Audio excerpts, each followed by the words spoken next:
एक तरफ पानी तो दूसरी तरफ रोजगार और रोटी की मांग। सड़कों पर लोग और सेना विरोधी नारे। पीओजेके में जारी इन बड़े विरोध प्रदर्शनों के बीच अब एक नया और बेहद आक्रामक नारा तेजी से गूंजने लगा है।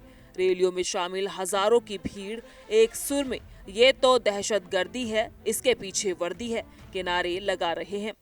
गौर करने वाली बात यह है कि ये नारा पहले केवल बलूचिस्तान और खैबर पख्तूनख्वा जैसे अशांत प्रांतों में पाकिस्तानी सेना की ज्यादतियों के खिलाफ सुनाई देता था, लेकिन अब पीओजेके की सड़कों पर भी इस नारे का गूंजना ये साफ करता है कि यहाँ की जनता का सब्र पूरी तरह से टूट चुका है। लोग अब बिना किसी डर के सीधे तौर पर सैन्य ताकतों को चुनौती दे रहे हैं। सेना के खिलाफ विद्रोह, सड़कों पर उतरी आवाम, गूंजा नारा वर्दी ही दहशतगर्द। इलाके के प्रमुख नेता सरदार अमन खान ने एक विशाल रैली को संबोधित करते हुए पाकिस्तान सेना और इस्लामाबाद सरकार पर बेहद गंभीर आरोप लगाए हैं।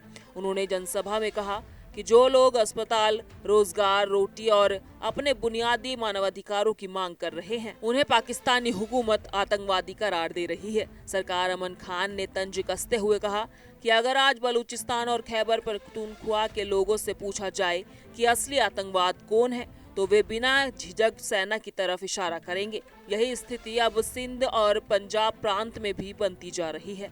इस बीच मानवाधिकार संगठन एमनेस्टी इंटरनेशनल ने भी इस पूरे घटनाक्रम पर पाकिस्तान सरकार को कड़े कटघरे में खड़ा किया है।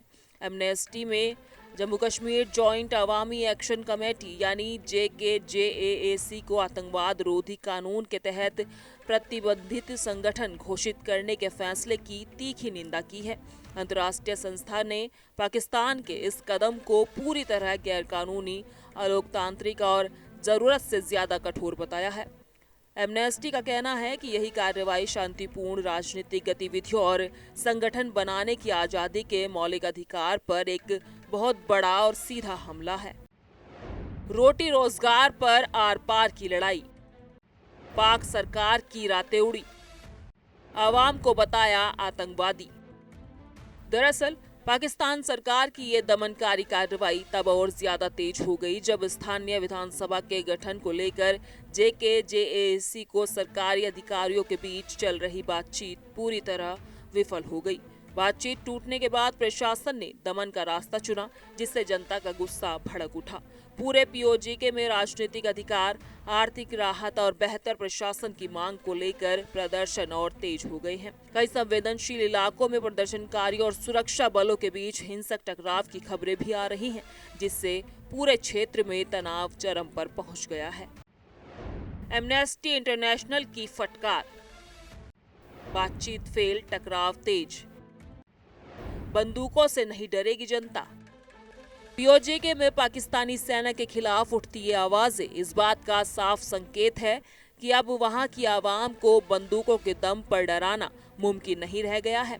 बुनियादी सुविधाओं की किल्लत और आर्थिक बदहाली से जूझ रही जनता ने अब सीधे तौर पर इस्लामाबाद की नीतियों को खारिज कर दिया है। अंतर्राष्ट्रीय स्तर पर एमनेस्टी जैसी संस्थाओं के विरोध और जमीन पर उमड़ते जनसैलाब ने पाकिस्तान सरकार के सामने एक बहुत बड़ा संकट खड़ा कर दिया है। आने वाले दिनों में यह आंदोलन क्या रुख अख्तियार करता है और इस्लामाबाद इस चौतरफा दबाव से कैसे निपटता है, इस बात पर पूरी दुनिया की नजरें टिकी हुई हैं।